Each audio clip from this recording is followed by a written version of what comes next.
tonton Lamini abara ko ɲuman kɛ tonton Lamini tonton Lamini abara ko ɲuman kɛ tonton Lamini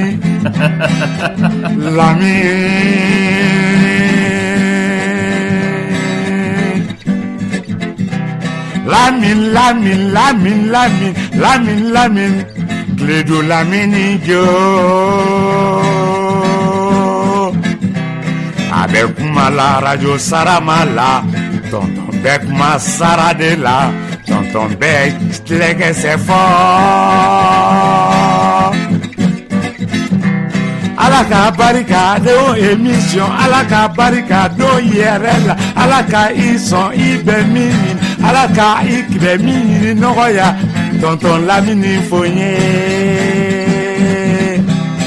Lamini aye ko yumanke tonton Lamini aye ko yumanke tonton aye ko yumanke tonton aye ko yumanke tonton ka tonton aye ko yumanke tonton Lamini aye ko yumanke tonton MBK aye ko yumanke tonton Cheki aye ko yumanke tonton aye ko yumanke tonton Musa aye ko yumanke tonton Alifa aye ko yumanke tonton Atete aye ko yumanke tanti Logo aye ko yumanke tonton aye ko yumanke tonton Siti aye ko yumanke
Bien.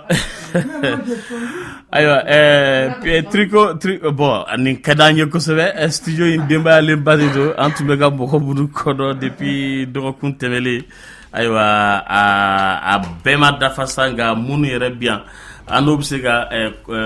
baro kɛ fo san 2 mɔgɔ tɛ bila ɲɛnafin na n'Ala sɔnna ma maakɔrɔw ka kɛnɛ de don a bɛ radio Clé de kan an bɛ ɲɔgɔn fɛ talata o talata araba o araba selifana ninnu selilen kɔfɛ n'Ala sɔnna ma ka ɲɔgɔn masala bi sa gole tɛna kɛnɛ sɔrɔ walasa ka kuma marakako ani an ka dɔfɛ ninnu kan an ka artiste baw de b'an bolo bi studio in kɔnɔ minnu ye Mali seko ni dɔnko ka a se kundama min diyara Ala ye a diyara maliyɛnw ye nka siw bɛ ka birinti ka taa fɛ ayiwa olu maakɔrɔ ninnu de y'a daminɛ yanni indépendance ka kɛ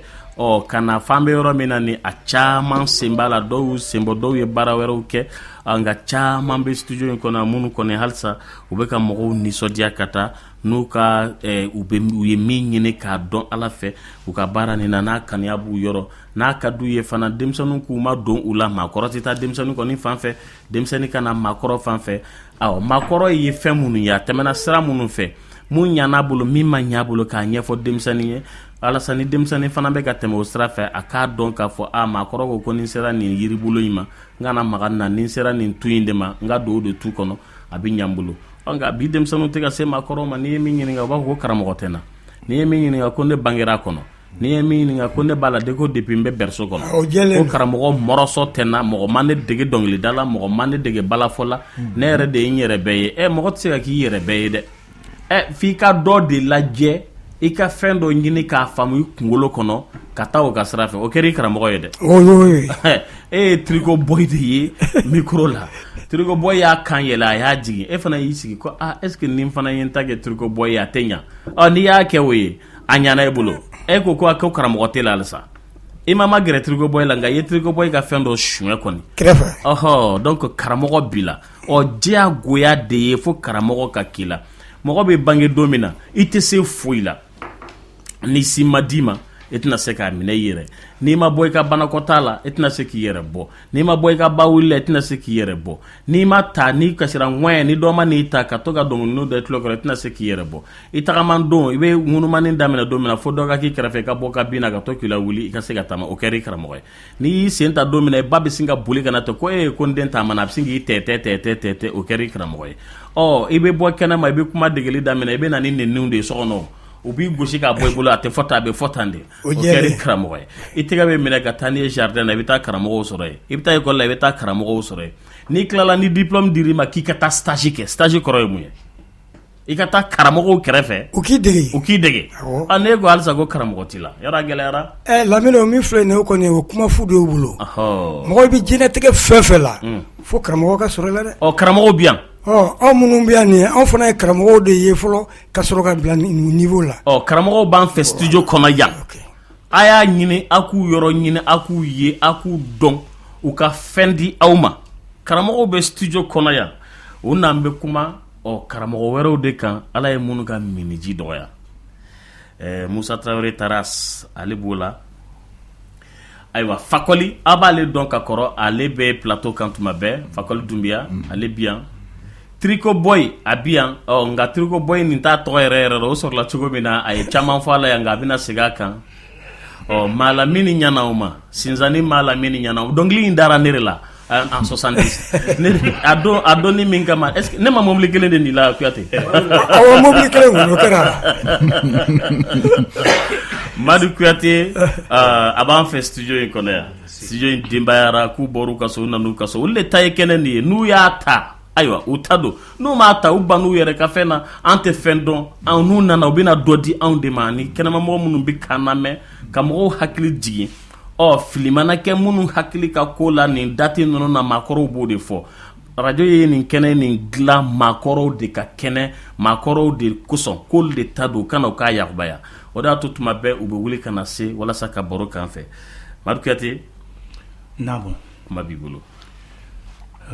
merci Lamine an bagabagaw aw salam alaikum alaikum salam ala ye bi tile yira na an b'a deli o ala kile fɛ ala ka an si hɛrɛ la amin bi an bɛ mɔgɔkɔrɔbaw ka kɛnɛ kan Lamini y'a invité n'a fɔ Lamini sa mais an nakunba ye min ye bi ne bɛ kɛnɛ kan yan n ka maestro ni kɔrɔkɛ bɛ kɛnɛ kan ni o ye Tarasi ye bɛɛ b'a dɔn Tarasi de la ani an jɛɲɔgɔn artiste tɔw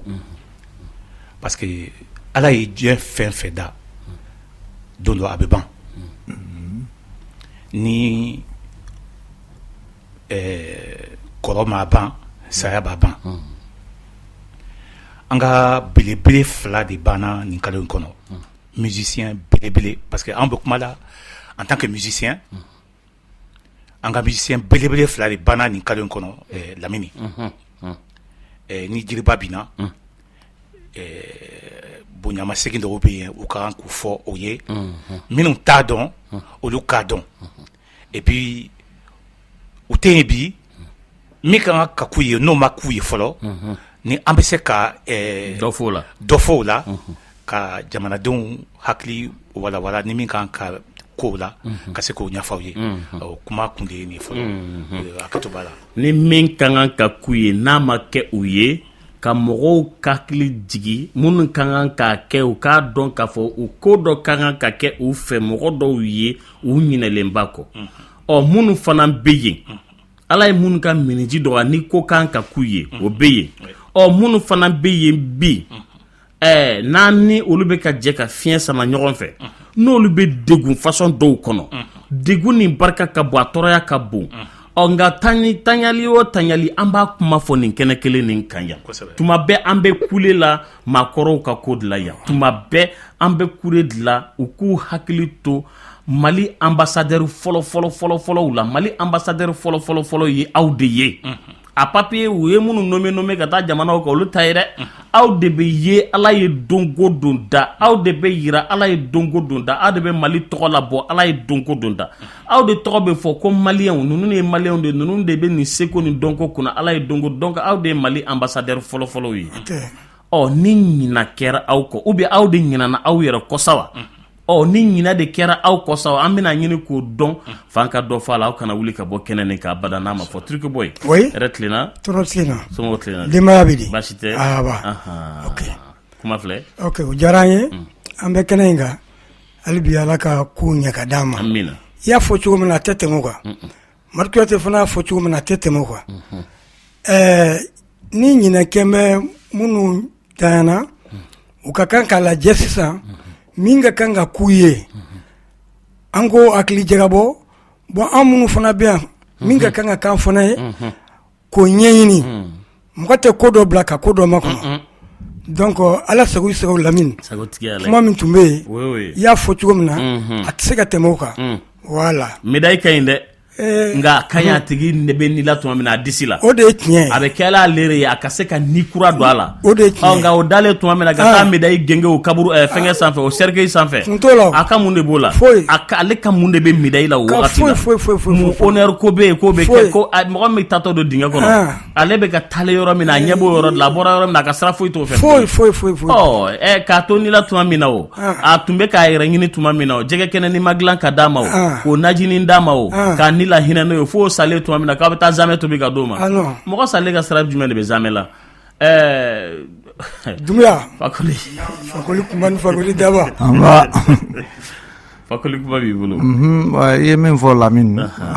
tiɲɛ don walahi bi kɔni nisɔndiyalen don parce que nana mɔgɔw de sɔrɔ yan n'olu fana ye ne kɔrɔw ye an bɛɛ bɛ métier kelen na ne fana kɔrɔw don n'u de y'a daminɛ ni anw ɲɛ ne yɛrɛ taara tɔgɔ mɛn k'a sɔrɔ n m'a ye yɛrɛ n y'a tɔgɔ mɛn parce que ale ni kɔrɔkɛ do i baara kɛ ɲɔgɔn fɛ Mali la yan n'o ye Famɔrɔ Kuyate ye Famɔrɔ Kuyate de taara ko fɔ ne kabini Laginɛ yɛrɛ donc n ye Tarasi ye Bamako yan n y'a ɲininka ko ouais ko a bɛ Famɔrɔ dɔn bon Famɔrɔ de kɛra ne karamɔgɔ ye guitare ko la Donc n'an nana ɲɔgɔn sɔrɔ kɛnɛ kelen kan bi mais n b'o barika da Ala ye ka Ala waleɲuman dɔn ayiwa ka an lamɛnbagaw bɛɛ fo minnu bɛ Mali la wala minnu bɛ Mali kɔ kan k'o waleɲuman dɔn u ka lamɛnli la. Ala sɔnna ma. Ayiwa an tɛ ale ka kuma man ca kumaba man d'ale ye nka an b'a to a bolo a fana ka dɔ fɔ n'o tɛ ale ka kuma man ca a kumaba bɛ micro la mais a ma mɔgɔ ye min bɛ boli micro ɲɛ ka taara sɔgɔ a jajɔlen tɛ micro ɲɛ abada. Ce que vous avez tous dit, n'est-ce pas, c'est très bien. Je pense que nous sommes sur la bonne voie. Et nous qui représentons les artistes maliens,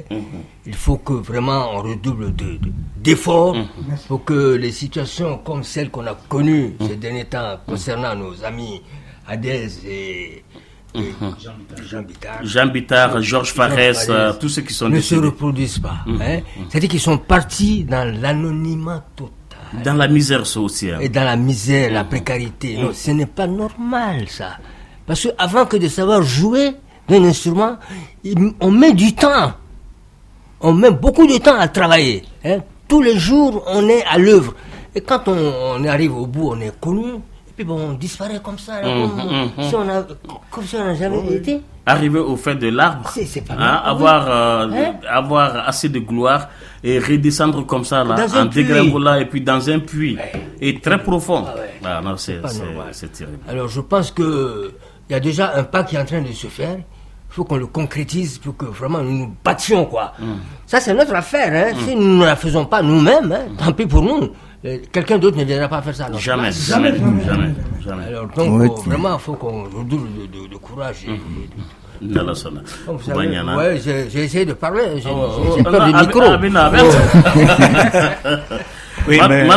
Oui, je voudrais le compléter. Je reprends ce passage qui a été lu lors de l'oraison funèbre de Adez. L'artiste ou le poète est une créature privilégiée qui a la haute mission de réaliser le rêve de Dieu. Oui, Feu Adez, le son de ta flûte a rendu des milliers de lycéens romantiques, savourant davantage le rythme des vers qu'ils lisaient, des sons qu'ils écoutaient. Et ce son de la flûte, Adez a joué lors du centenaire de Modibo Keïta, il y a tout juste plus 2 ans, avec le maestro, qui a sa flûte et qui va nous donner ces terres-là, pour que les jeunes se rappellent, se remémorent, se rappellent et se rappellent encore de qui a été Adez. Amadou Traoré dit Adez. Maestro.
Bravo!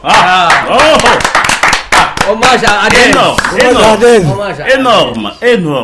Énorme, balèze, trop. Le 2021-0011. Et voilà donc Madou Kouyaté dans ce studio, Trico Boy dans ce studio, Doumbia Fakoli dans ce studio, Taras dans ce studio. On va donner juste 3-4 minutes aux auditeurs d'appeler et participer et dire quelque chose. Et juste après, on va maintenant parler des deux hommes. Le 2021-0011, Makoro Kakenedou, Retlina. Bonsoir. Comment vas-tu? Kanté, Bouba. Bah, ça va bien? Bonne arrivée. Nala Sona. Ah, ni blibli nous sommes ni de. Amano. Nous te tabeka keneka. Nimbi yaka barganika fangadira. Donc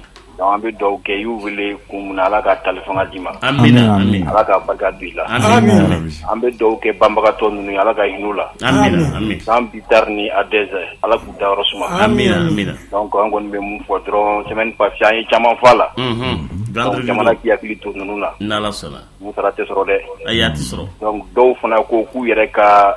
Michelu ke. Ku yere ka wuli ku jo u yere yi. Ka wuli ku jo yere. Do fana yo fo, je ne sais pas nous ado nous tomber à l'écoute. Ah oui amen.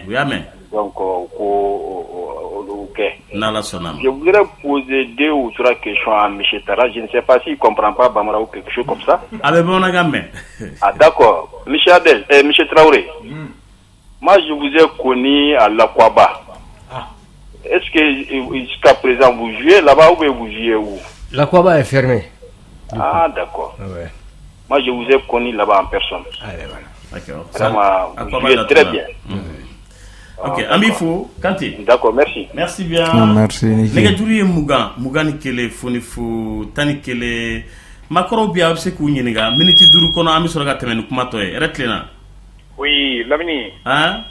Bonjour, ça va encore Bastila? Ay Bashitina. Makoro ka kene vraiment be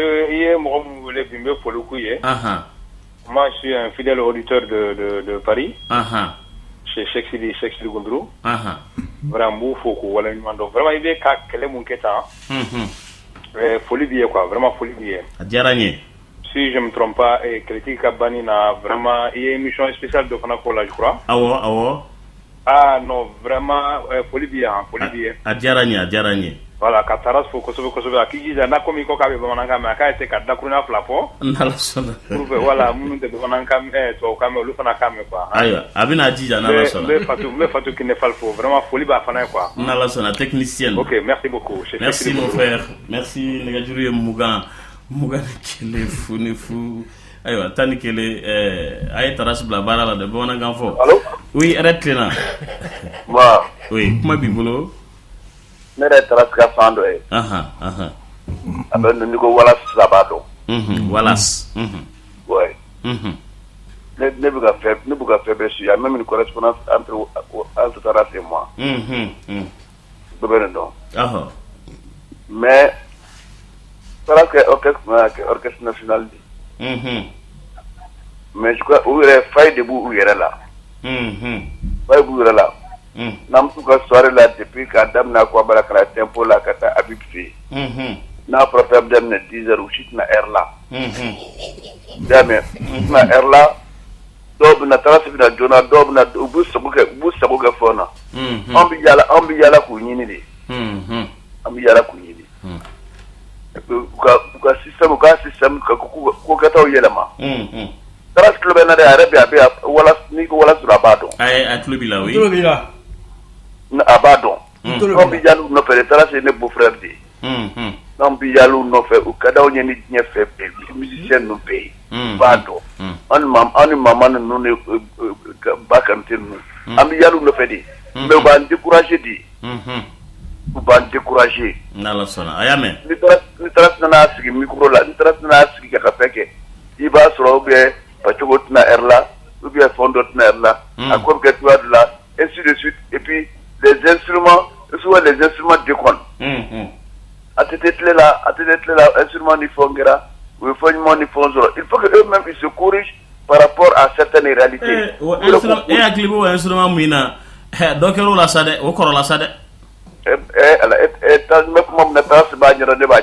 Ah non, c'est ça, comme il donne un domaine, mais qu'on a c'est ça. Domaine mon instrument mon corps là. Instrument mon corps là, au lieu de nous. oh ayo ne orchestre ne te musicien koy mais ne orchestre documenté ne ba donga temi eka ay ne ma fo ngom ba don ngom mina nunu de korola mina ma koro u yele de akoro famuna aya famu ni mina be ka ngabo ni mina ngura bi bula ba be la ba jouer ayo na la so abe do bo bi mana ti abe ka do ra bo o ko me afamuna nous de ce cas d'essai nere ko nya fo tarasina e buna ko e pe yorom na résidence buna ko yorom na mo ko tanya ke ga ta ka dum tore nya fo ku ga espace do kramo afamuna sisa iga kuma kan famuna hakilna famuna comme ambe bambara to de kan mais sinon yemi fana fo de passage o fana famuna tarasera aya be fama amase ka do kuma be kono ga fo c'est pas encourageant du tout awa non ini kan ko dona parce que makoro do ini ko dron ba do mindo déjà ya fo mais amase ka kuma be wala che ibe kuma fo chien kele be ba fa be famu afamuna fe ambi fo ini che welele la ya famu aya famu asigna ga famu era go kaya famu ya famu ayo ni be kanu ya de na ni te taras ni tarasen ko mo fe atina sika kuma ta diguna de donc di yanro kera kenen kera ka digun fore nga ya fo makoro min fana o fana ya mede retard ko jatemina bina ko kan minan ko fana défense mbe minan o fana mina jatemina ayo antu ye mo dama dama ngini wala saka seka kuma nye blake Amadou Kouyaté John de Tunye ayo Adezi Amadou Traoré Adez ani John de Tunye Jean Bitari kuma bibulu. Merci Lamine. Madiaranye. Amadou Traoré dit Adez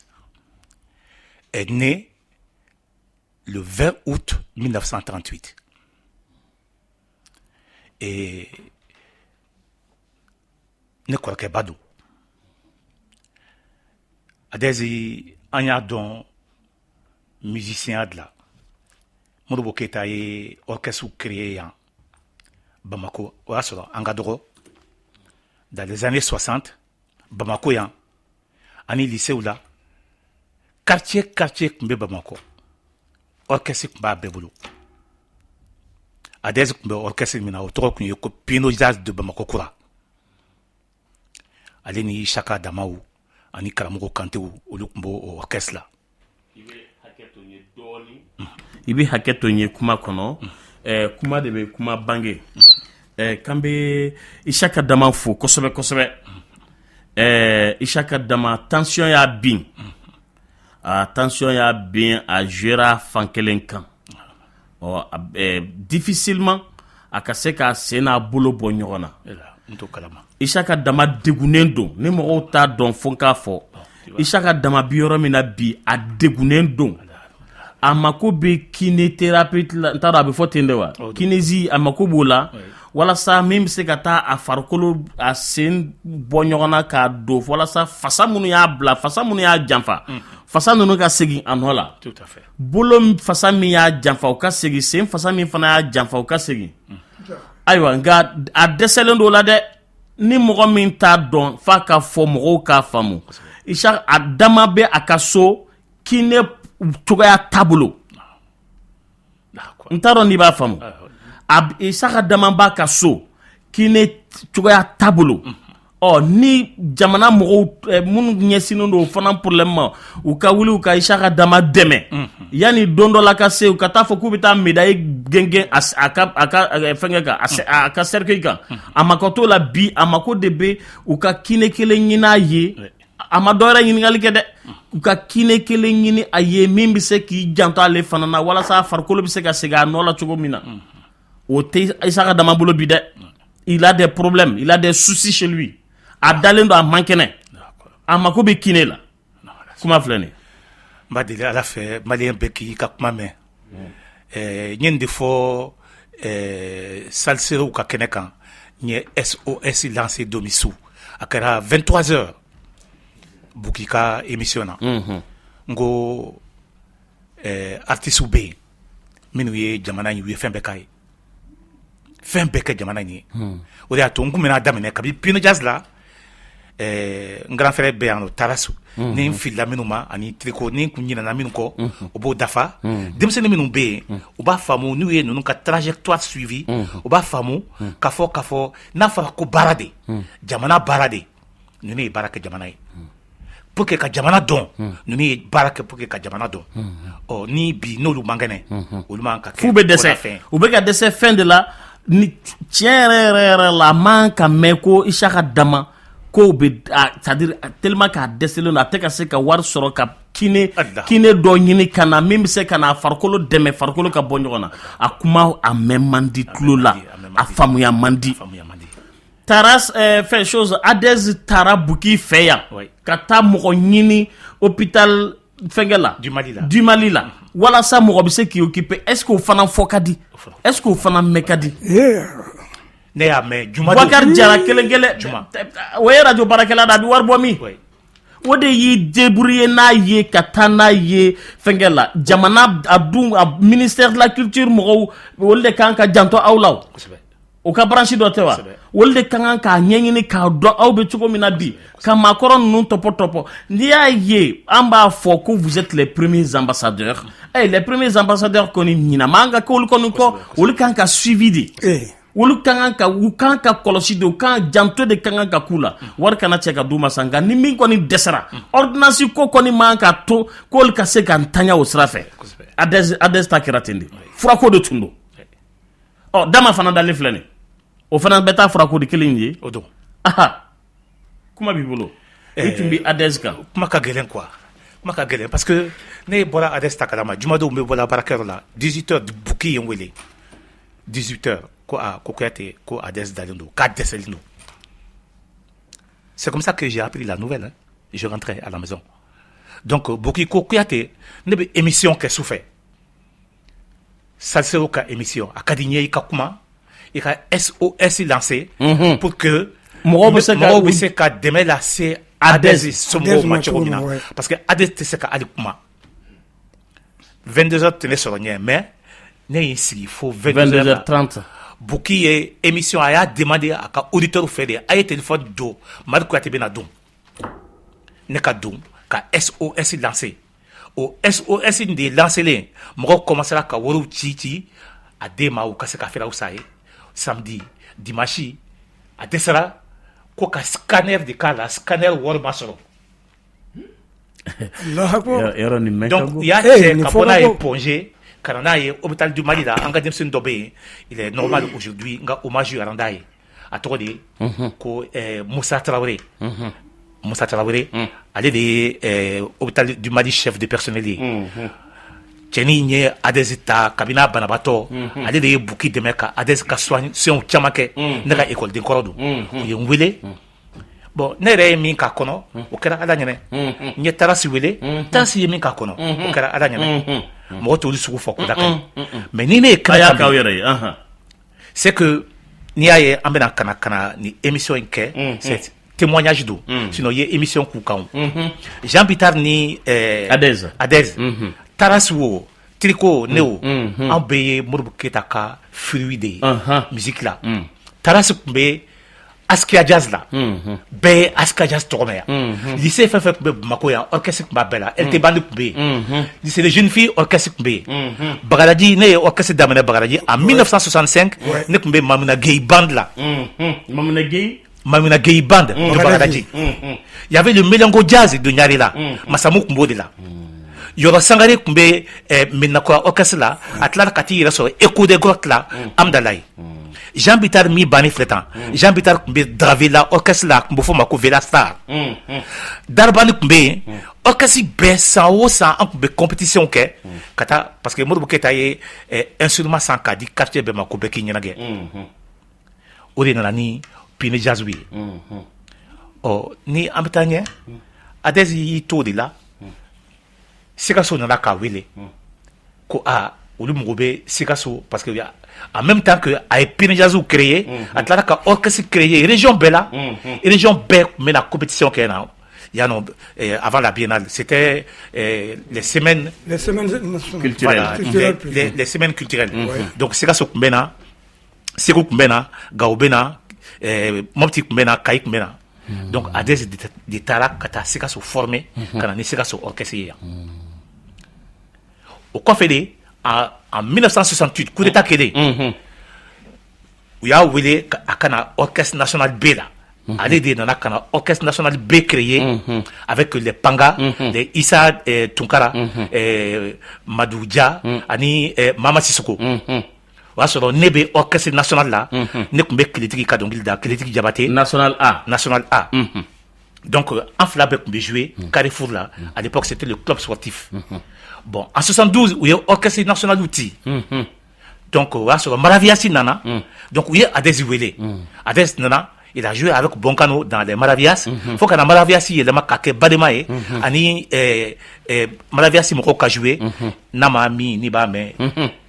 Kassemadi Nama. Voilà, Kassemadi Dongilda. Mais comment mi ba du koro? Adès de ba kuma fo, Adès de ba flutu fo. Oh, Adès yé ni orchestre beke. Katla ignate artiste là. Amami accompagné, Amami a donc composé, Amami flûtiste joué, Amami demain, Sali Silibé, B Adesni, Sali Silibé. La diva malienne Oumou Sangare, Adesni yé Oumou Sangare comme morceau chama arrangé à Koumbe joué à fait. Bon, ne y a yé Kafoko ou Adesni na bana, ka dessert, Kafoko mo cinéma wili ki joué, non si, abe mo la sera, ne doye mo sukuna. Again k'a fɔ ko bɔ an su kunna parce que min b'o o la a b'i fana la o jɛlen n cɛ ɲɔgɔnw bɛ yan kuma ma di mɔgɔ kelen da n'Ala sɔnna Taras i bɛ se ka mun de fɔ Adès kan an b'a daminɛ ale la après an bɛna lajɛ aw bɛ min dɔn fana Jean Bitar kan an bɛ dɔ fɔ fana kan nka Musa Traoré Amadou Traoré Adès bon, le Bambara c'est un peu difficile pour moi. Ah, parce que je suis du Nord quoi. Bon, Adès, je l'ai connu en tant qu'instrumentiste. Avec flûte de fois comme Néré. Bon, je l'ai bien admiré parce que Netara flûte kala école là. Conservatoire là. Allez du matin conservatoire là qu'à flûte kala. Mais là ben flûte fort. Non mais c'est très bien quoi. C'est-à-dire que c'est un, comme on dit en français, un don. Ouais. C'est un don. Et il a toujours joué comme ça et en même temps il chantait. C'est-à-dire qu'il avait ces tatous là, tombé d'ongles là, puis tombé flûte fort. C'est rare de trouver des gens comme ça. Et puis il avait une facilité énorme de composition. C'est-à-dire qu'il prend n'importe quel morceau, petit morceau, tout de suite il en fait. À la minute. À la minute. Alors, tant et si bien que le morceau que j'ai joué tout à l'heure, la Tatantine, là, le jour où je l'ai écouté, j'ai dit c'est pas possible ça, c'est cubain ça ou mais c'est quoi? Non, il dit que c'est lui qui a fait ça comme ça. Un afrobeat, salsa en même temps. J'ai dit,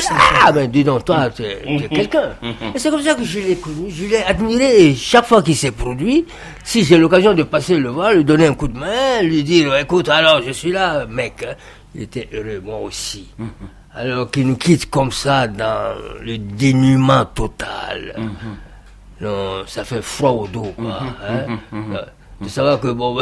ça nous guette aussi quoi. Si nous ne réagissons pas. Tricot. Oui. Il m'a donné Adès là. M'a donné Adès là. An ye ko caman kɛ ɲɔgɔn fɛ. Ne yɛrɛ delila ka n natɔ ya ka Adès wele téléphone na. N ka ka na sɔrɔ n ko n bɛna émission dɔ kɛ Lamini fɛ yan. A don a y'a ka flûte ta ka na. Bon ne fana nana n ka guitare ye. Mais à tout à l'heure, guitare bénévole.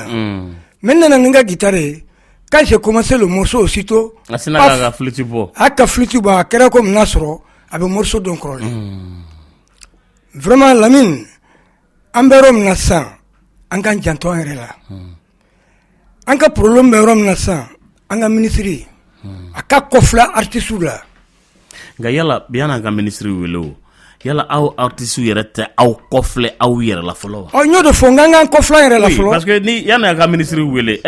wari bi faama bolo wari yɛrɛ de bɛ faama bolo nka faama tɛ mɔgɔ sɔn ten. O kuma t'a la. diɲɛ fara lahara ka famakɛ t'a bolo don kun ka bolo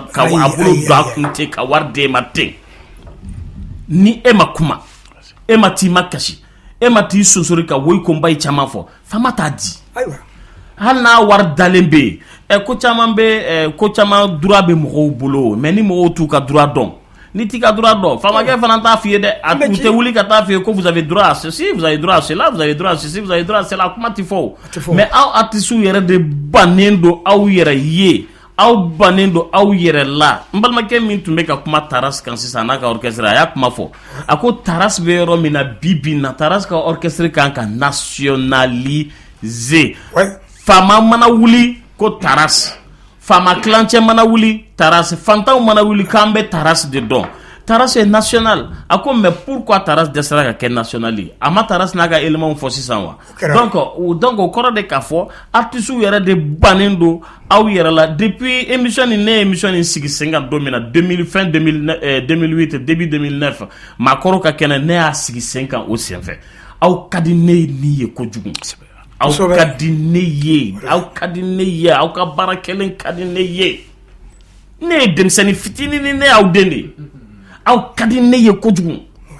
ni ne y'aw ka œuvre lamɛn aw ye baaraw kɛ cogo min na ne bɛ ɲɛji de bɔ micro na yan tuma bɛɛ bi de bɛ se k'a fɔ tuma caman ne bɛ kasi yan tellement que n tulo bɛ dɔnkili minnu mɛn n tulo bɛ gitari tagabolo ni flûte na cogo ni aw bɛ don yɔrɔ min na aw bɛ bɔ yɔrɔ min na n'a dɔ filila dɔ bɛ se k'o ka fili datugu cogo façon dɔ la vous étiez très très très professionnel avec peu de matériel à l'époque. Vous n'avez pas de matériel du tout, mais vous êtes très très professionnel, inspiré à mort. Aw tege de dilen do ɲɔgɔn ma studio kɔnɔna la an ka taa ta an ka bɔ ta an ka don ta an k'an sigi ta an ka bi matériel cayara musique ni t'a la ni foyi den kelen tɛ musique la i b'a lamɛn i farigasi si tɛ wuli aw ka musique n'i y'a lamɛn ni tɛna ni k'i bolo di kunkolo kɔnɔ ka ɲɛji bɛɛ sama ka bɔ ye tellement que kini b'a kɔnɔ dɔnkili dilannen don c'est-à-dire i mako bɛ fɛn min na i b'a ta dɔnkilidala bɛ ka kumakan min fɔ i bɛ fɛn dɔ faamu o kɔnɔ gitarifɔla bɛ ka min fɔ i bɛ dɔ ta o kɔnɔ tunbisi bɛ ka min fɔ i bɛ dɔ ta o kɔnɔ aw yɛrɛ bɛ taa cogo min na aw bɛ na cogo min na ni mo dɔnkili ka di mɔgɔ min ye i bɛ fɛn caman faamu nka aw bannen d'aw yɛrɛ la kuma de tɛ ayiwa basi tɛ Taras kuma b'i bolo aw ma ban yɛrɛ la au moment du cinquantenaire de l'indépendance du Mali, nous avons mis sur pied ce qu'on appelle aujourd'hui les pionniers de la musique moderne au Mali.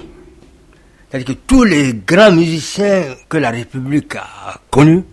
se sont réunis pour former un groupe. 2014 wagati 2010 2010 50 oui 2010 nganya kuma damne yande adam na studio ine kona ya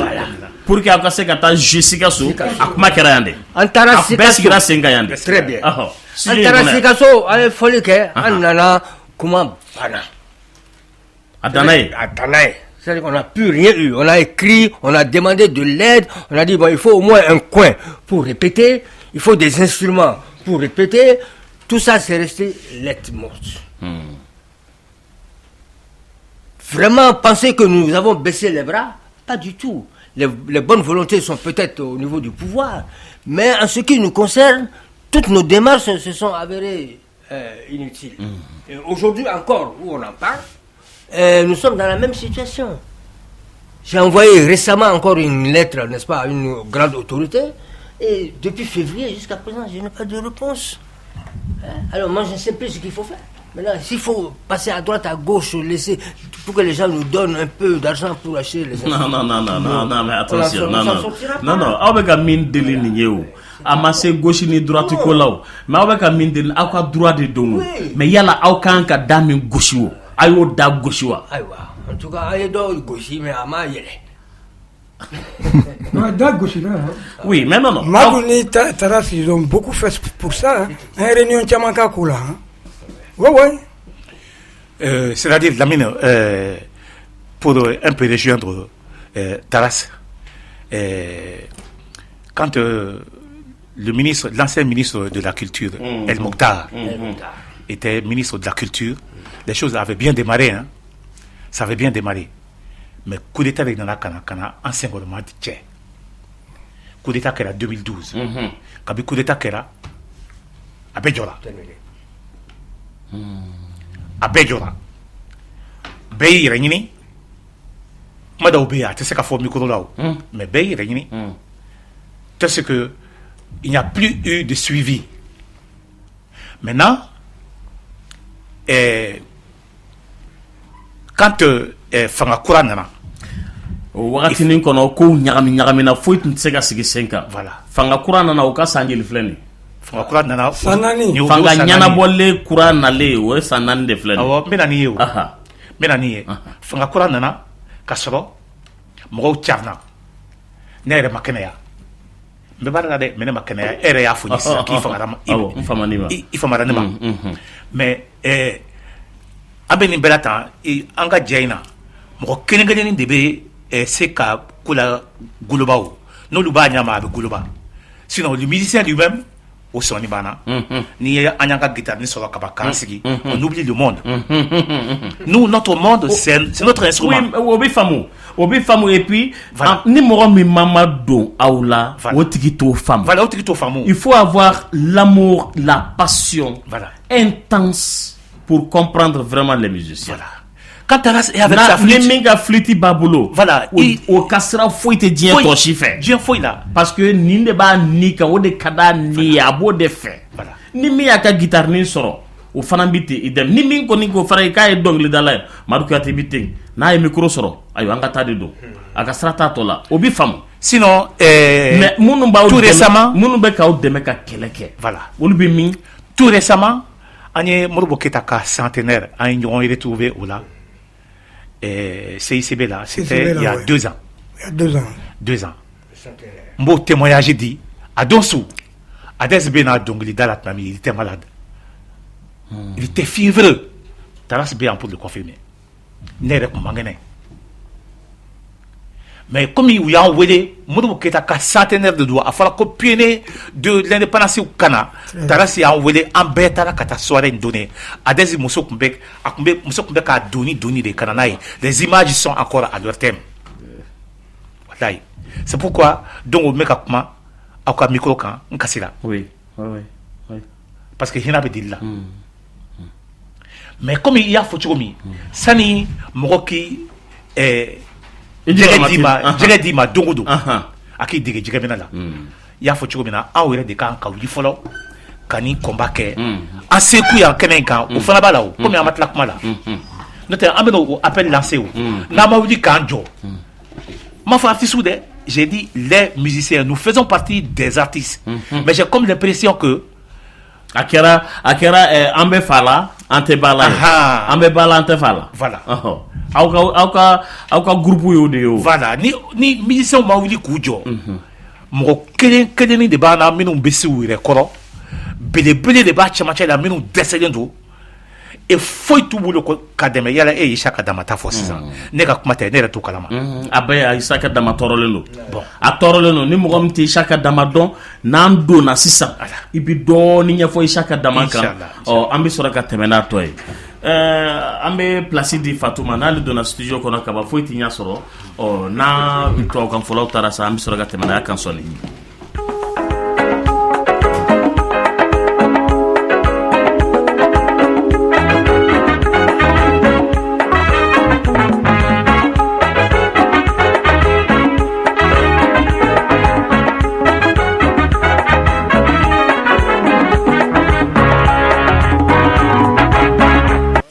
Aussi belle que charmante,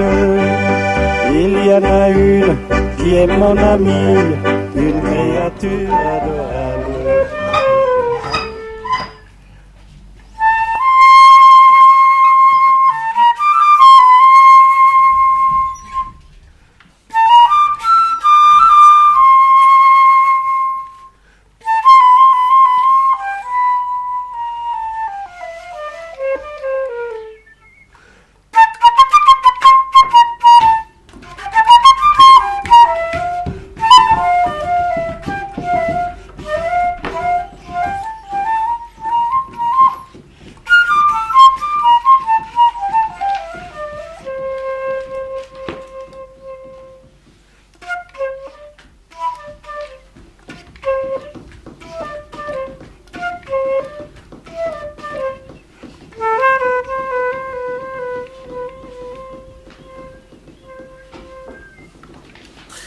Bravo.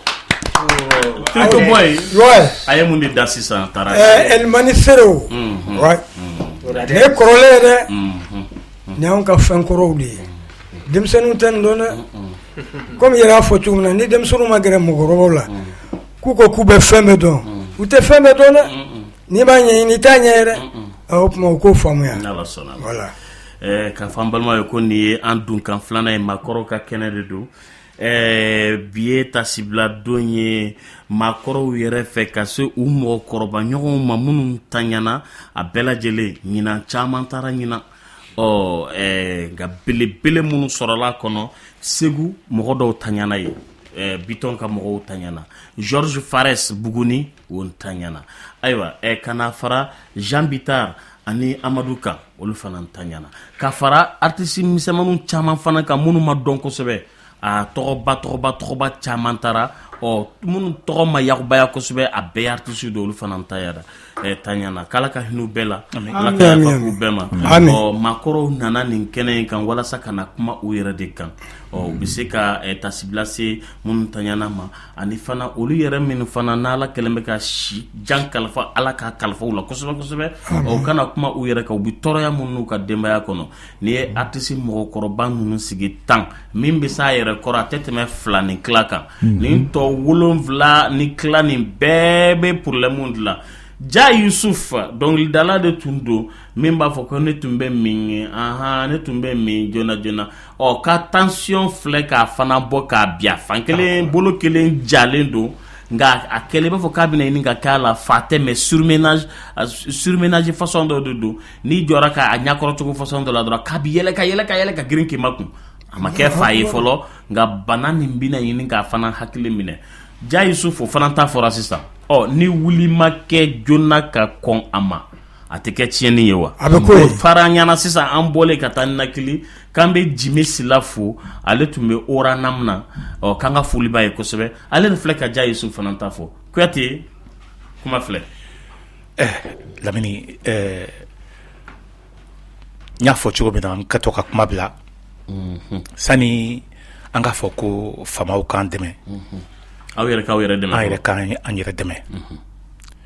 ko dɔ tuma sera nin bɛɛ bɛ ka fɔ kɛnɛ kan tan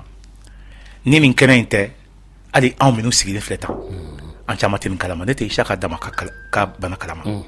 i Ja Yusuf ta fɔ sisan awɔ caman de bɛ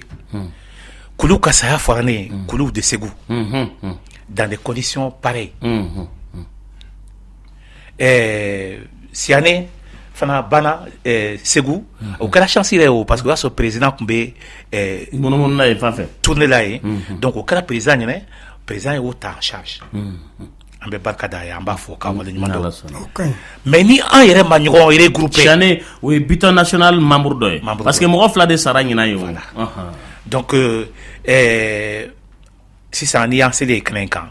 sani temps ka an minɛ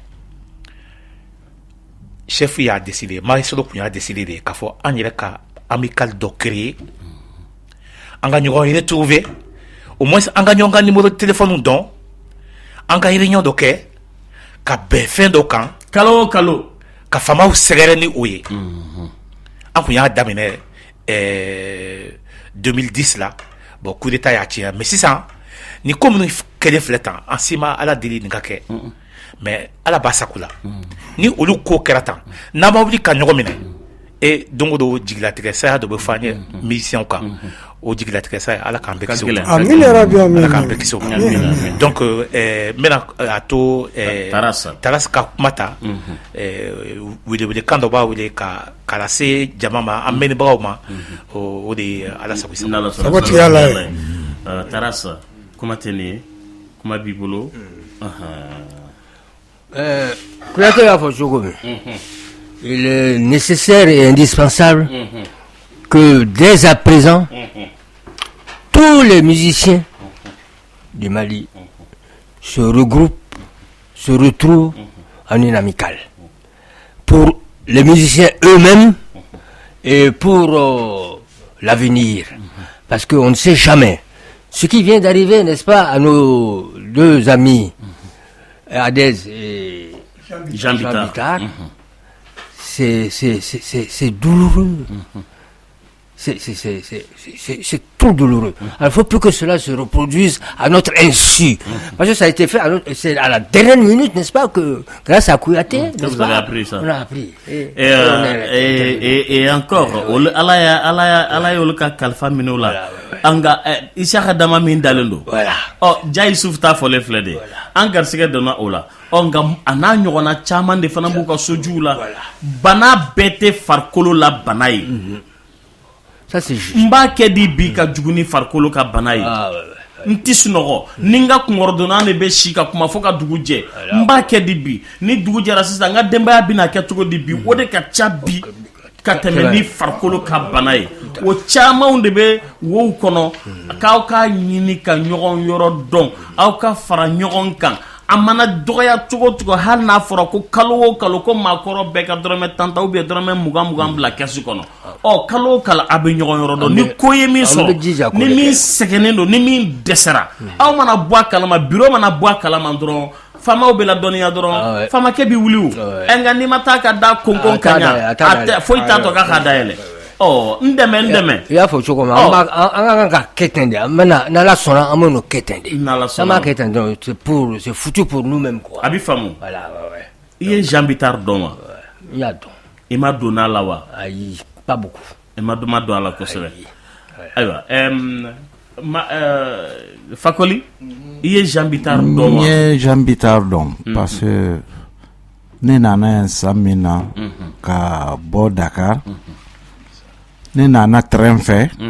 ka fo ka se Jamu o waati la Jean Bitar tun bɛ Sosi Star la o tɛ bila koyi voilà Sosi Star de Jamu ale ni Sadio voilà donc voilà 76 waatiw la mais o waati la o ka guitariste dɔ tun bɛ yen ko Pecos o tun y'a lakali ko ka o bila ko ka orchestre ba bɔ histoire dɔ de donna u ni ɲɔgɔn cɛ mais n t'a dɔn histoire kelen min don donc ne nalen wo ko bon petit toi tu vas être notre guitariste bon an taara o ka salle de répétition kɔnɔna la o ye branchement kɛ kɔrɔ ye musique min joué sisan Manisero an y'a daminɛ n'o ye mais o kɔfɛ dɔ de nana fɔ n ye ko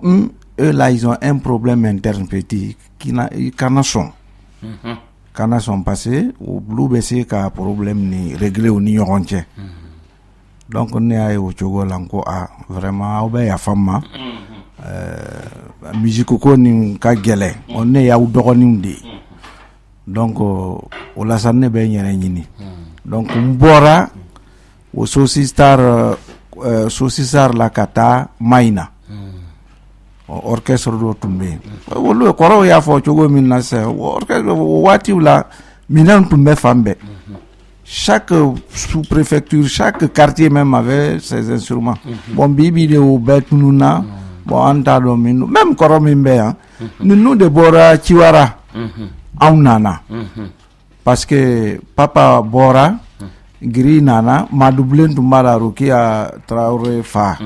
ani ninnu bɛɛ olu de tun bɛ yen donc nous de bɔra anw nana donc halisa an bɛ Ala deli ka hinɛ taabaaw la o da yɔrɔ nɔrɔya amina rabi Triko i ma donna Jean Bitar la wa bon ma donna la n y'a dɔn Maman Tandina de nɔfɛ Maman Tandina Maman Tandina voilà a bɛ min Maman bɛ min Maman Tandina bɛ France awɔ a seginna ka taa bon u tun bɛ taa Nbaraso an bɛ thé min ɲɔgɔn fɛ n bɛ guitariw fɔ ɲɔgɔn fɛ bon sinon n'o tɛ ma gɛrɛ la kosɛbɛ mais Ala bi Ala ka hinɛ u bɛɛ ami Ala k'an yɛrɛ ɲa n'an don ta cɛ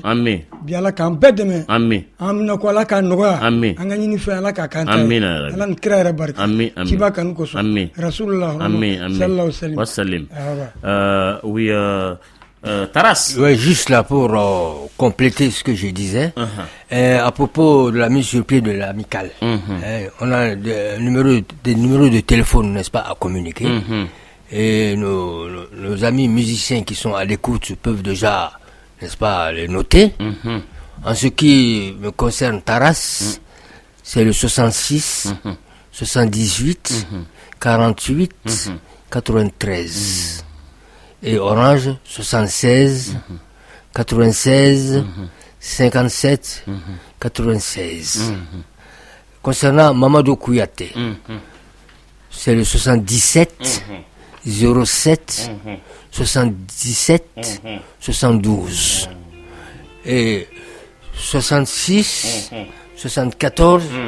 02, 04. Ça c'est concernant Kanté Bengali dit Tricot,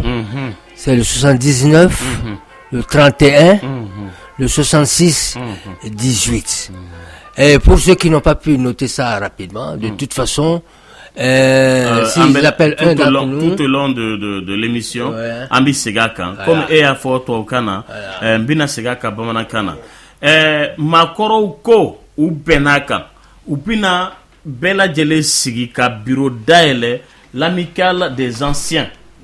Otewa, des anciens musiciens, l'amicale des anciens musiciens. Oh, donc, ni koniko kafoko musicien koroye. Kebe feka do amikalina. Wala sa auka bo nyoron kalama. Degu mana kemina ka nyanyini jona. Auka se ka je ka ke kuluye. Akata fama ou fe. Fama ou fana se ka deme min kauye. O deme ka ke ni koye min soro. Ayo, o amikal ni abina sigi 5 ans. Oh, ni moro min ba fe ka se ka fendo fo ala. Ou iki yere yoro yira. Walasa u ka se ka wuli ka ti yoro ka ti laje ibi chugo mina walasa ka u ka se ka ubulo fara ɲɔgɔn ka se ka to ka ɲɔgɔn dɛmɛ aka ɲɔgɔn yɔrɔ ɲini aka ɲɔgɔn yɔrɔ dɔn aka ɲɔgɔn kungo dɔn gɛlɛya mana kɛ min da la u ka ɲini ka dɔn o numéro de filɛ nin ye Taras ka numéro o ye 66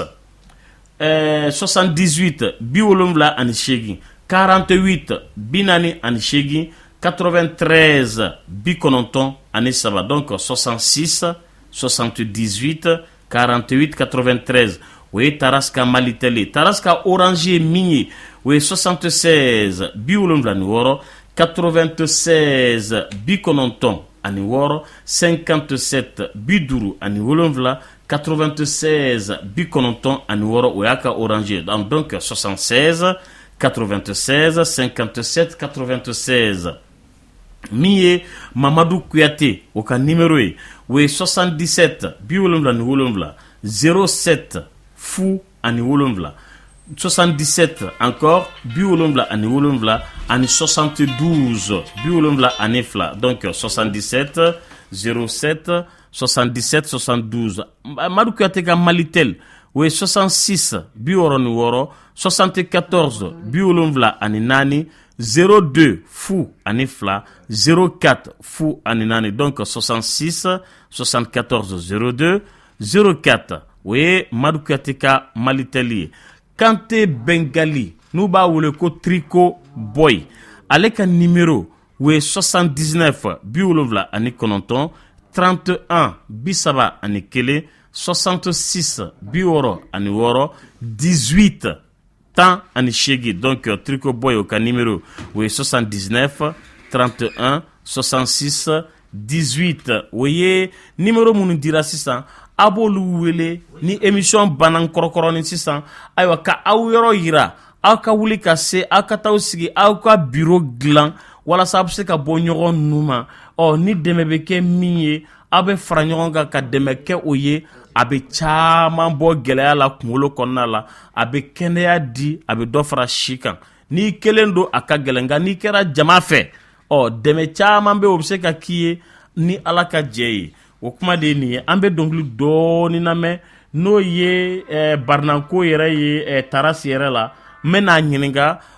Tarasi ye k'a to u ka pionnier jazz Askia jazz na u ye dɔnkili dɔ da ko mɔnalowa an bɛ aluwa dɔn ni bɔnbɔn de ye u tun b'u kanumusow wele de ko aluwa wa ou bien u tun b'a wele cogo cogo ne t'a dɔn dɔnkili kɔfɛ Tarasi bɛ n'o ɲɛfɔ an ɲɛna n'Ala sɔnna ma a kan sɔnni.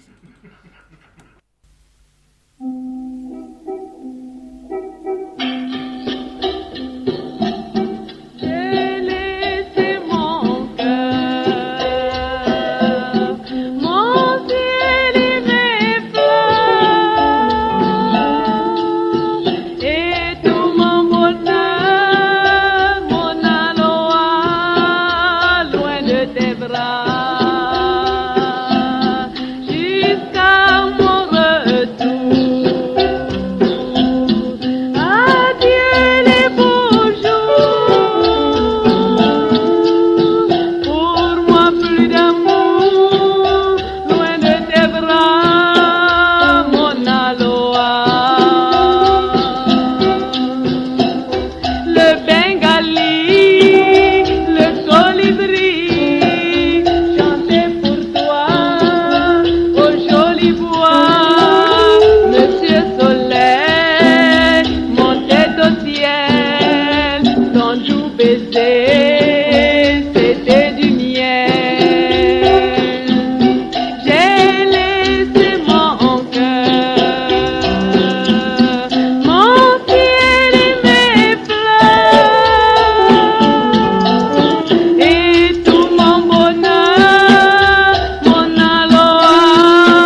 Aloha, et voilà, Taras, est-ce que tu as participé déjà à la composition de cette chanson? Est-ce que c'est toi qui joues à la flûte? C'est moi qui joue à la flûte. À la flûte, c'est moi qui accompagne à la guitare. À la guitare. Hein? À la guitare? C'est moi qui accompagne Joséphine à la guitare. Ah, mais tu es à la flûte, c'était Non, qui? il n'y avait pas de flûte là-dedans. Ah, ok. C'est tout à l'heure là que j'ai mis un peu de flûte. Oui, tu as mis un peu d'air de... Voilà. D'accord. Alors,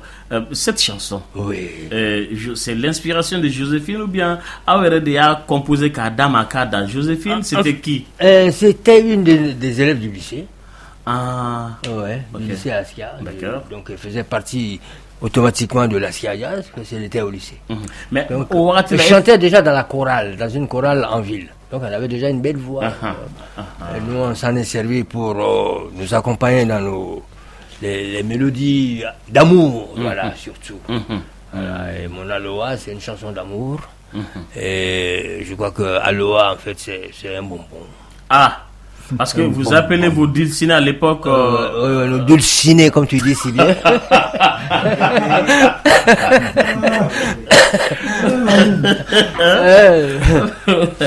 Vous les appelez... Ne me fais pas dire.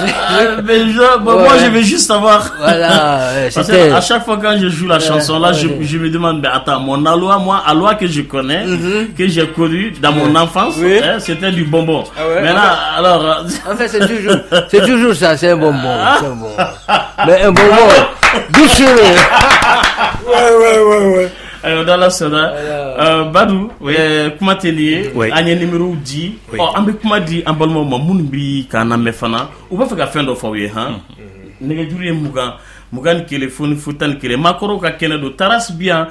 fakoli dumbia bien, Trico boy bien, Madou Kouyaté Tlobila. Eretlena.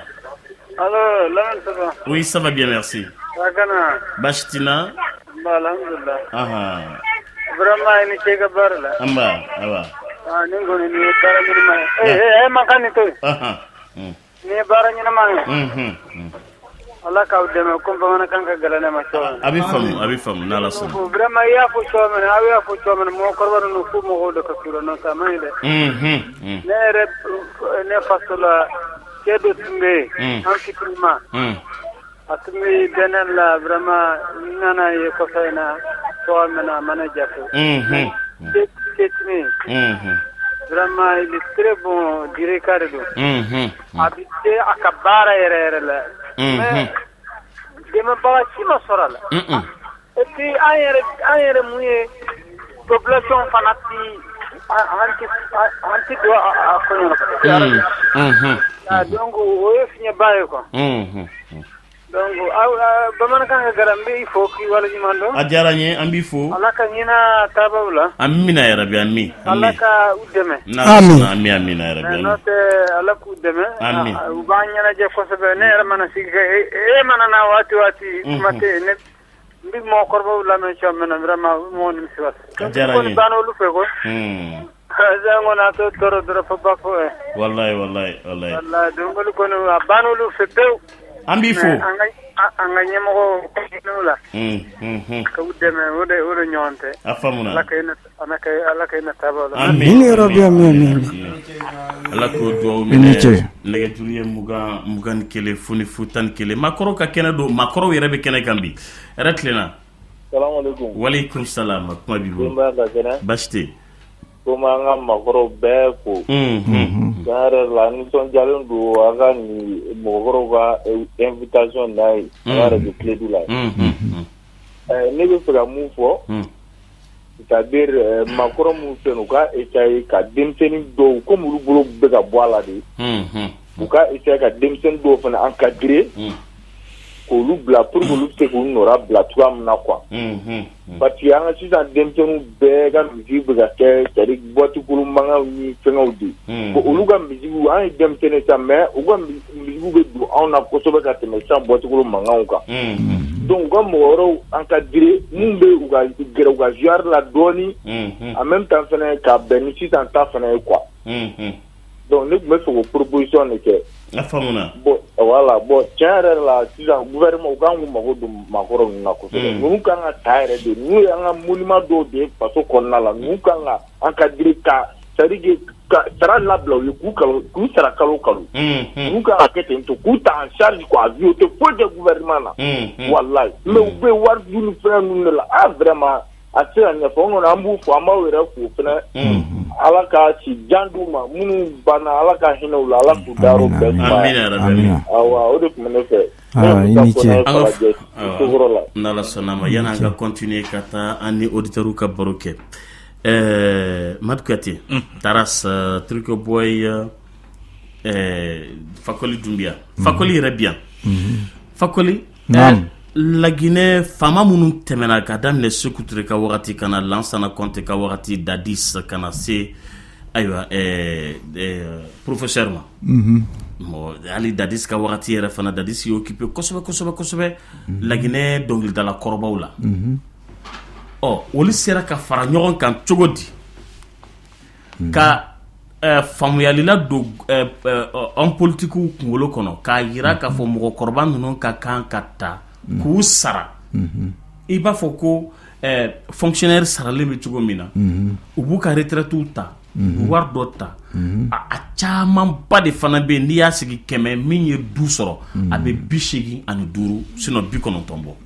Laginɛ dugukolo kan u sera ka kɛ olu ye n t'a dɔn n'i bɛ dɔɔnin dɔn a la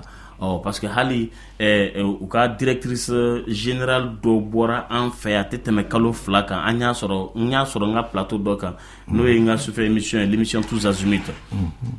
o yɛrɛ y'a fɔ k'a fɔ ko a mɔgɔkɔrɔba ninnu yɛrɛ talen don en charge ni min banana talen don en charge wa chaque fin du mois dɔɔnin bɛ ta ka du u ma gouvernement fɛ o tɛ ka kɛ Mali la yan nka i bɛ dɔɔnin kalama la i bɛ ɲɛfɔli k'an ye wa an ka sɔrɔ k'a don Mali ta la bon oui i y'a fɔ cogo min a b'o cogo la nka Laginɛ ta ni ma fili olu ka orchestre national ko a faama tun bɛ yen par exemple kɛlɛtigi n'a tun ye kɛlɛtigi ye tambourini ɲɛmɔgɔ ye bon ale tun ye orchestre national bɛɛ ka président ye u farala ɲɔgɔn kan voilà o bɛnna o ma donc ale kɛra olu bɛɛ ɲɛmɔgɔ ye ça veut dire que n'a nana minɛn ko la minɛn kɔrɔla minɛn ka kan ka fali ale de bɛ taa ɲɛmɔgɔw fɛ k'o fɔ bon ni revendication dɔ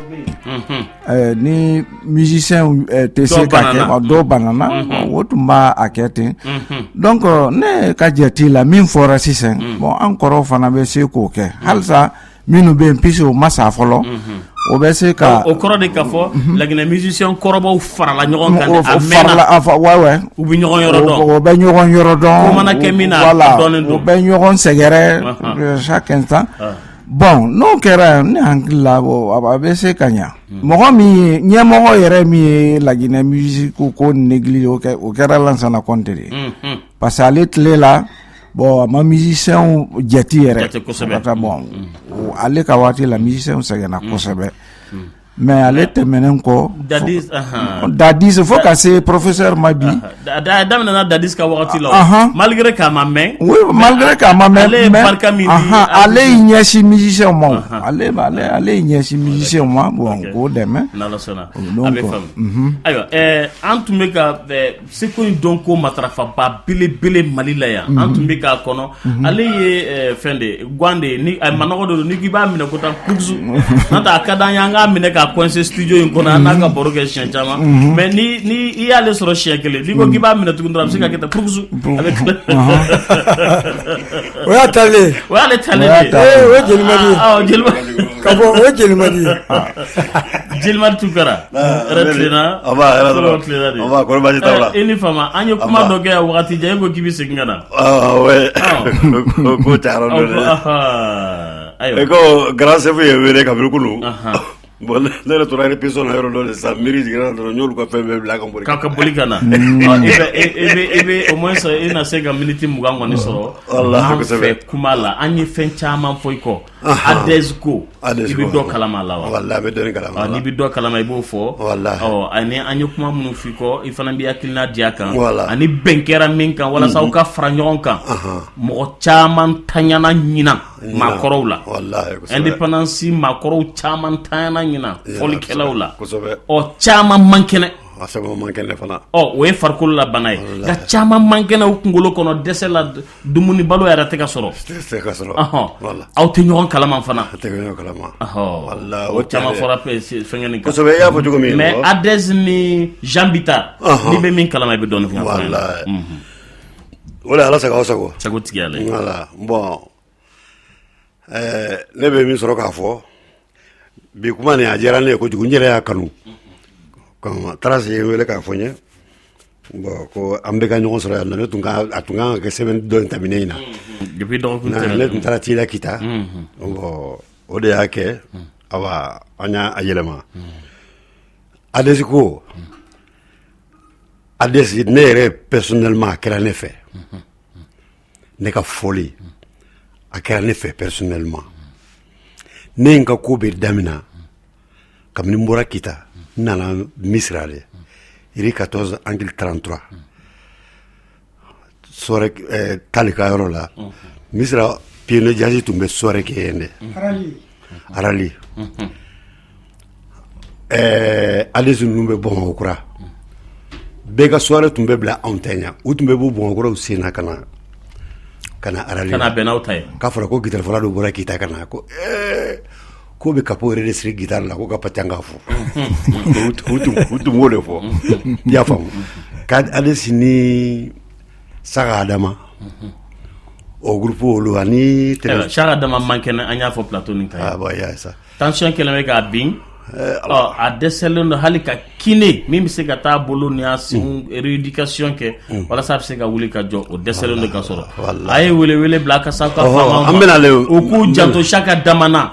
a mako tɛ médaille la a su kɔ a salen dɛ a mako bɛ jɛgɛ kɛnɛ la nin wagati la sisan kuma filɛ nin ye wallahi kosɛbɛ i ye tiɲɛ de fɔ ala ka nɔgɔya k'a ye amina ala ka nɔgɔya k'a ye amin donc o bɛna soirée la n'u nana o bɛna fara anw kan o wagati groupe u bɛ mɛ ɲɔgɔn bolo an tɛ hasidiya dɔn caman bɛ olu tun bɛ école supérieure la caman bɛ olu ye mécanicien bon ne yɛrɛ tun ye tailleur de n'an farala ɲɔgɔn kan hasidiya t'a la sisan n'a bɛɛ musicien bɛɛ mana na parce que morceau minnu bɛ fɔ la k'i bɛ morceau minnu n'an b'a interpréter presque bɛɛ ta ye kelen ye donc i mana taa i tun y'o sɔrɔ dɔrɔn a bɛ so a kan o de y'a kɛ hali bi Mari Kuyate filɛ o diyaɲɛ de b'an bɛɛ ni ɲɔgɔn tɛ an mɔgɔ kɔrɔ bɛɛ aw degera ɲɔgɔn na kojugu an delila ɲɔgɔn na Adès mana nalen sɔrɔ Adès ye ko bɛɛ kɛ bon kura ne yɛrɛ kɔrɔkɛ n cousin direct ko Madulen de tun ye u ka secrétaire général ye Woloba ka taa na u taara i don la ko fo ne ka yɛlɛma Bamakɔ kura n tun bɛ ɲini ka yɛlɛma n sen kelen tun bɛ Bamakɔ kura orchestre la kelen tun bɛ Misira mais Bakari Kulubali olu bɛ école la o de kɛra an ka premier chef d'orchestre o y'a fɔ faamaw ye k'a fɔ u ye ko ko monsieur le maire n'an b'i kɔrɔ Sunkalo Kulubali ko Jelimadi bɛna yɛlɛma Bamakɔ kura f'a bɛ ɲini ka kɛ kɛlɛ ye u ni ɲɔgɔn tɛ tellement que n bɛ nin yɔrɔ nin fɔ parce que tellement que ne diyara Adès ye u ka répertoire bɛnba bɛɛ dɔn o wagati Adès tun ye musicien ye a ma musique ni ko fila lajɛ a ye bɛɛ bonya c'est un intellectuel ye école karamɔgɔ de tun don a y'o bila ka continuer musique kan i y'a faamuya dɛ ani mɔgɔ mɔgɔ jɛra e de bɛ se k'a k'a la n tɛ kuma Mari Kuyate kɔfɛ yan an bɛɛ de tun bɛ groupe kelen kɔnɔ o wagati n'i nana cogo cogo Adès ma ani musicien dɔw yɛrɛ bɛ wuli k'i jɔ a kunna k'a nɛni ka ko bɛɛ lajɛlen kɛ n'a sɔrɔ u falen don u ka ko bɛɛ kɛ mais Adès tɛ kuma mɔgɔ ɲɛnama le tun don a ma musique mina fila la a y'a mina kelen pe de la i y'a faamuya n'a a fɛrɛla tuma min na a b'a fɛ ka minnu kɛ ala ka composition caman kɛ a bɛ na ale de fɛ yen n'a min bɛ se ka kɛ mineur ye min bɛ se ka kɛ majeur ye an b'o décider ɲɔgɔn fɛ k'a sɔrɔ an tɛ formation kelen na i y'a faamuya o mɔgɔ de tun don an y'olu baaraw kɛ fo ka na se orchestre national ye neta comme accompagnateur keletigi koro keletigi le tun celui-ci ye panga ye chef d'orchestre olu ni tijani kono bora Sikasso kana biennale Lola. Je crois que c'était en 1963 63-64 olu nana olu nale Sikasso jura olu birira o san kosɛbɛ o sɔrɔ anw bɛ u ye ne ta Yoro Sangare a bɛ yan nɔ ma a t'a fɛ ka na tuguni radio la a t'a fɛ ka fɔli kɛ tugun o tun ye guitare fɔla ye ne ni o de tun bɛ kɛlɛtigi ka accompagner an ye ale se dɔnkilila la yɔrɔ min fa donna a bɛɛ la que pourtant a tun bɛ Bamakɔkura yan dɛ an ye ko bɛɛ kɛ Madu fɛlɛ ka nin ta nin tun bɛ école la Ala kalan tun bɛ ne ka tiɲɛ an ye ko bɛɛ kɛ pour que ni n'a bɛ se ka na orchestre national la ale ni Tijani Nkone an y'olu ta formation A ka orchestre ni ye orchestre ye o don na ɲɔgɔn orchestre tun tɛ o don na formation A Mali dɔnkili ni kibɛn ani kɔngɔlɛ a ɲɔgɔn si tun tɛ yen i y'a faamuya an tor'o la dɔrɔn ko nana bonya faamaw y'a ye ko k'a groupe ni ko k'a tila fila ye formation A ko ka dɔ in kɛ olu kama monsieur Buba Jalo Ala ma hinɛ la olu tun ye maison directeur ye olu ye séparation kɛ ka groupe wɛrɛ dilan ko ka vote kɛ chef d'orchestre ko ni fɛnw na ko n'a sɔrɔ ale si ne bɛ taga yɔrɔ kelen ko ba fɛn kɛ kɛlɛtigi ma sɔn panga ma sɔn ne ma se ka taga ko vote ko t'a la k'aw b'a di ale si de ma hakili b'a la a don ka formation B dilan ka ale si ka chef d'orchestre ye ne ye dɔgɔnin ni min bɛ fa ni ba la n'o ye Isa ye Isa ka bɔ anw fɛ komi Basisi ka taga ale si ninnu fɛ nin bɛɛ n'i ma nin expliquer mɔgɔw t'a faamu ne bɛ min ɲini an dɔgɔninw n'an denw fɛ bi u ka anw filɛ taara sigi orchestre ma filɛ n'u jouera i tɛ mɔgɔ se ka to k'i den k'a fɔ k'i bɛ karisa lajɛ ko k'a kɛ tan ta n'a sɔrɔ reprise bɛ se ou bien fɛn dɔ ka kɛ u mɛnna ɲɔgɔn bolo u bɛ orchestration kɛ ka jouer ka ban bɛɛ b'i équiper ka instrument de la mɔgɔ tɛ kɛlɛ mɔgɔ la o kun ye mun ye parce que u mɛnna ɲɔgɔn fɛ i tɛ se ka musique ɲuman kɛ n'aw ma mɛn ɲɔgɔn fɛ fo aw ka ɲɔgɔn dɔn aw ka kɛ ɲɔgɔn fɛ i y'a faamuya ne b'olu ɲini an mɔdenw n'an denw parce que an mɔdenw n'an denw de bɛ an kɔfɛ sisan ka na musique la ale si y'o baara min kɛ o baara kelen o de kosɔn a na anw faralen ɲɔgɔn na a tagara Badema la ne yɛrɛ fana taara Sénégal n taara baw ka taga don baw la faamaw wulila ka taga ne o kɛra san jumɛn ayiwa o ma kɛ 1963 o tuma an nana ka na kosɛbɛ o kɛra 72 vers 72 fin 72 ne nana ne kɔrɔkɛ de tun bɛ yen ko Isufu Kuyate o nana ni ne ye o ye ne ladon Arayiban na donc Arayiban daminɛna e kɔ a daminɛna ne kɔ parce que Arayiban daminɛna fin 69 voilà c'est ça 69 70 fin 69 fin 69 a daminɛna la 72 Morikante nana ne ye ne nana sɔrɔ u bɛ yen nɔ u ka guitare fɔla dɔ in taalen kɔ de n'u ye ne ta ne nana Arayiban na Ades taara Badema la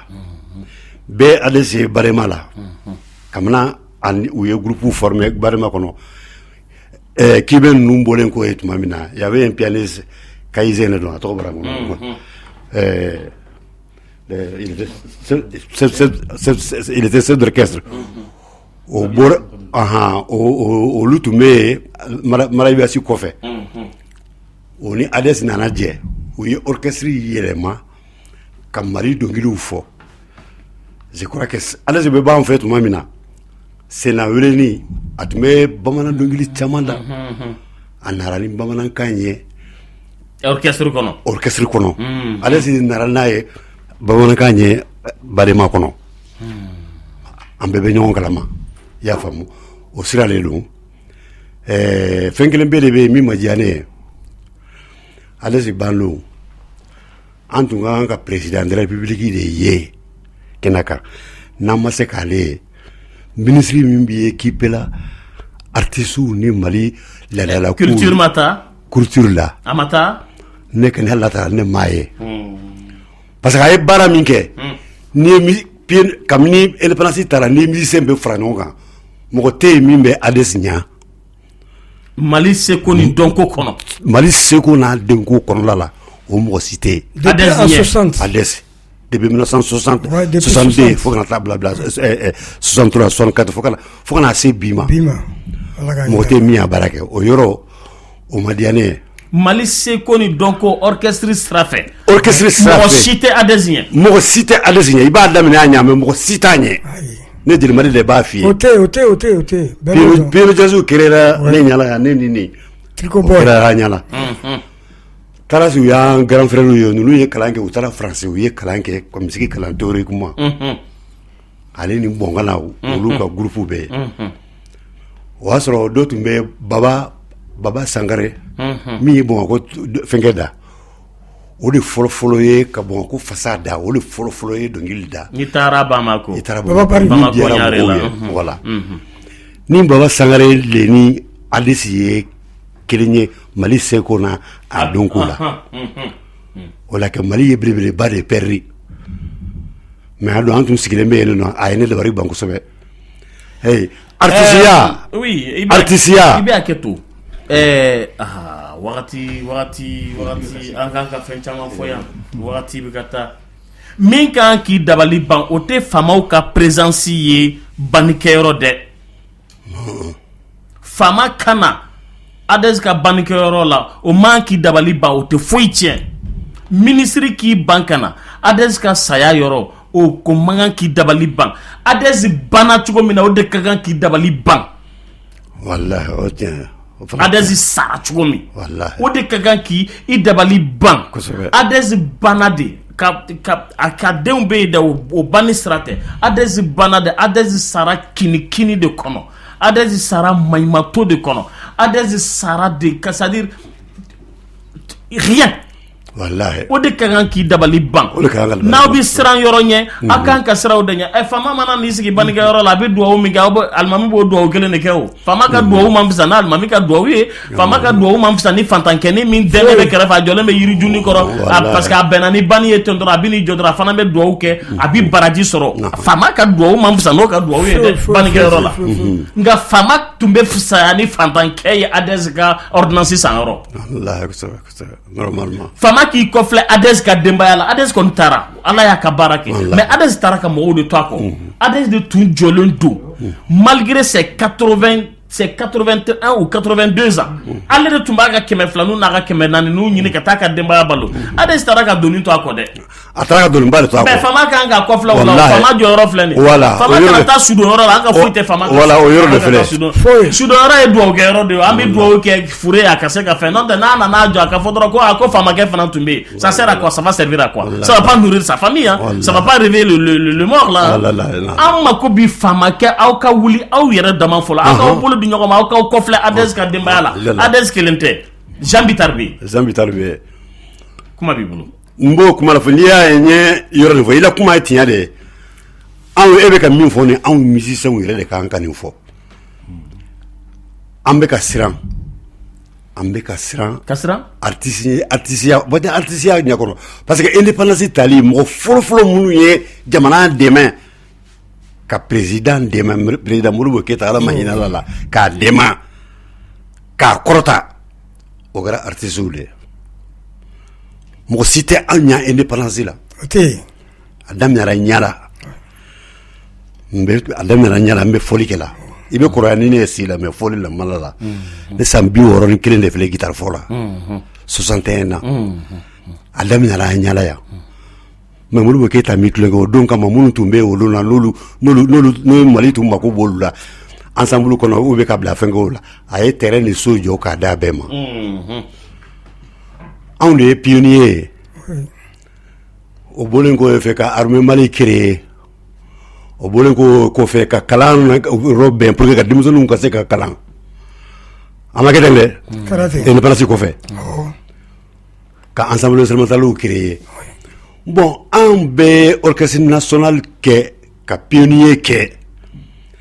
retraite ma di an ma foyi ma d'a ma jamana m'an wele kan dɛmɛ i bɛ k'o kuma de fɔ ne tɛ o an ni adesi u bɛɛ b'o de fɛngɛ kɔnɔ kabini adesi tali kɛnin kɛra a y'an tɔ bɛɛ siran ni faamaw bɛ se ka segin kɔfɛ faamaw tɛ segin kɔfɛ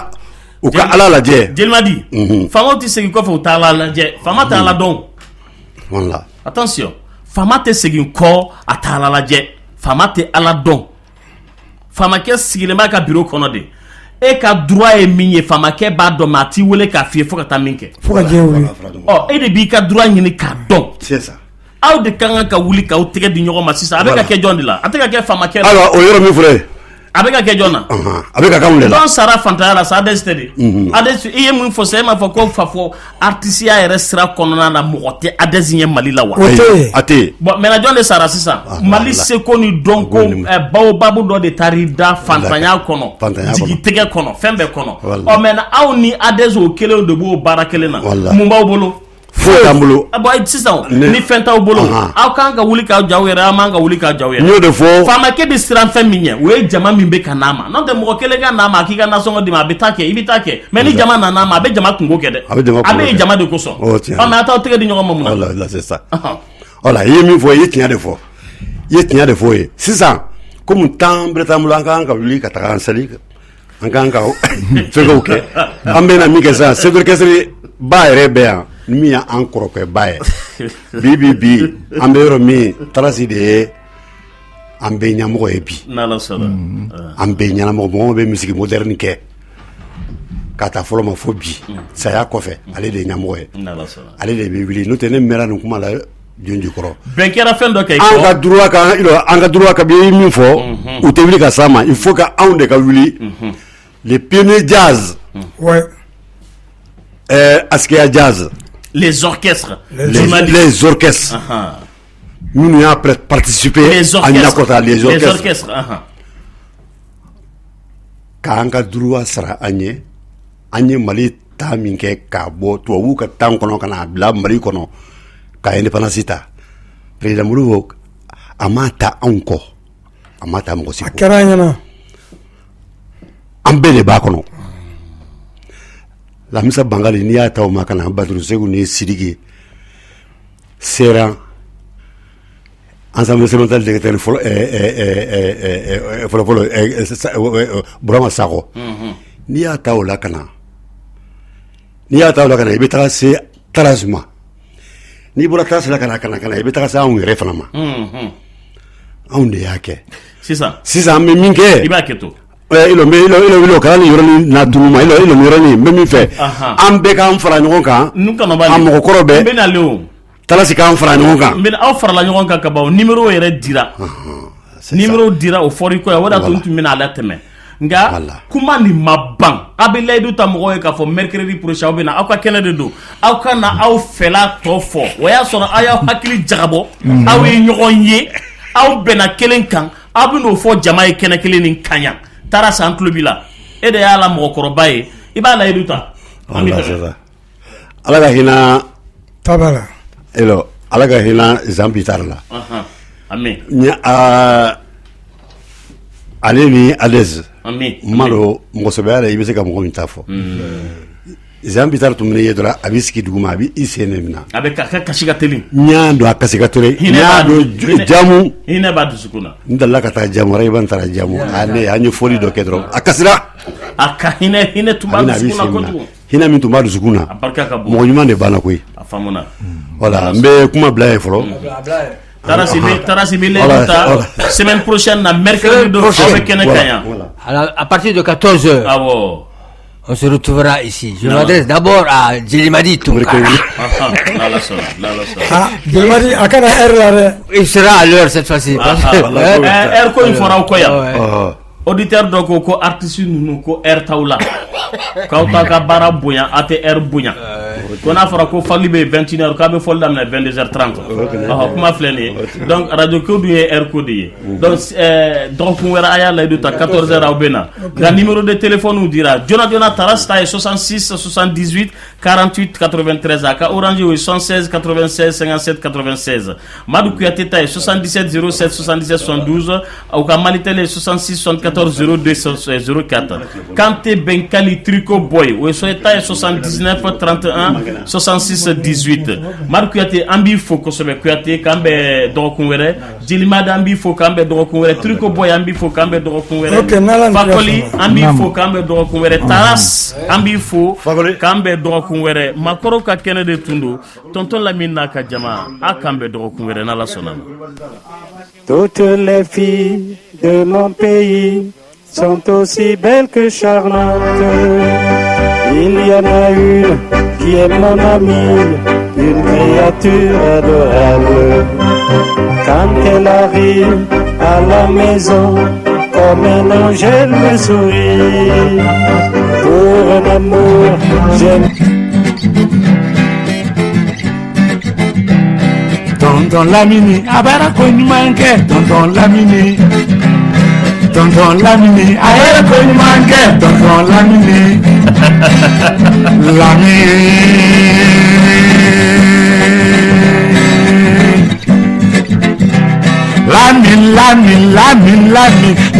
Lamine, Clédo Lamine Jo. Avec la radio Saramala, tonton Bec ma Saradela, tonton Bec Légué c'est fort.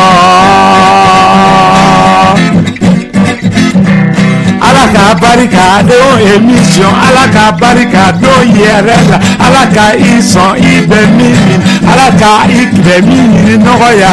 tonton Lamine Foyé. Lamine, aye koni manke, tonton Lamine, aye koni manke, tonton, aye koni manke, tonton, aye koni manke, tonton, aye koni manke,